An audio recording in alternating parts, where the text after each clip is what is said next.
হাসিনার পতিত দূষণরা একটা পক্ষ পালিয়েছে ভারতে, আরেকটা পক্ষ পালিয়েছে লন্ডনে।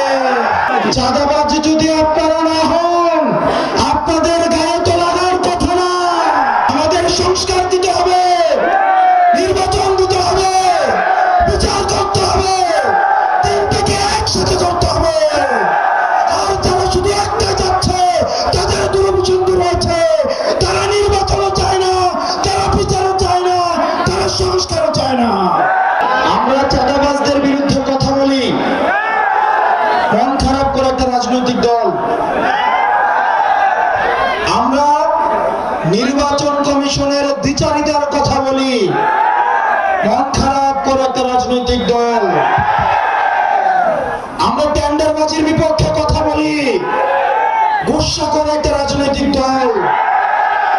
আমরা সংস্কারের পক্ষে কথা বলি, গুসা করে একটা রাজনৈতিক দল।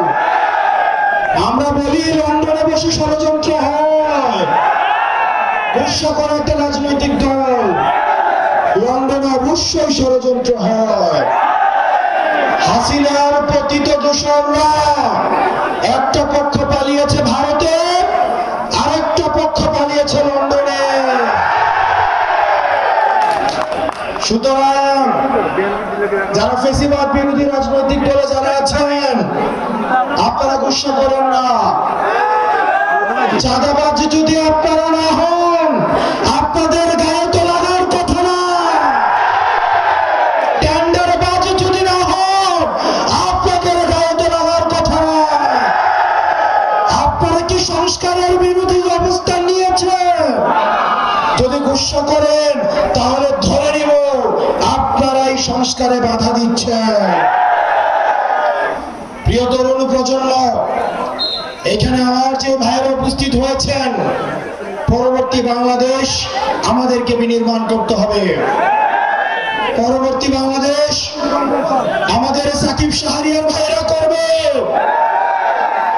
পরবর্তী বাংলাদেশ খালেদ সাইফুল্লাহ ভাইয়েরা করবে, ভাইয়েরা করবে। তাদের হাতকে শক্তিশালী করতে হবে।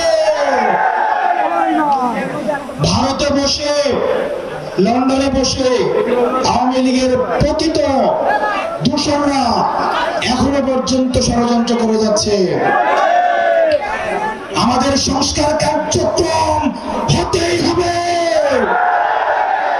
তাতে যদি কেউ বাধা দেয়, তাহলে আমরা ধরে নেব আওয়ামী লীগকে পাহারা দেওয়ার জন্য আওয়ামী লীগের এক্সটেনশন হিসেবে আপনারা এই দেশে কাজ করে যাচ্ছেন।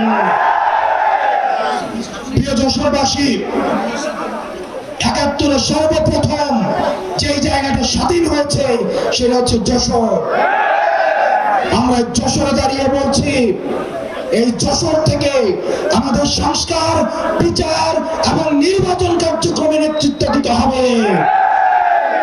অত্যন্ত সুপরিকল্পিত ভাবে এনসিপি কে নির্বাচন বিরোধী বানিয়ে দেওয়া হচ্ছে। আমরা বরং এনসিপি সবচেয়ে প্রগতিশীল এবং নির্বাচনের জন্য সবচেয়ে যদি কেউ কথা বেশি বলে থাকে সেটা হচ্ছে এনসিপি। আমরা এনসিপি সংস্কার চাই, আমরা এনসিপি বিচার চাই, আমরা এনসিপি নির্বাচন চাই।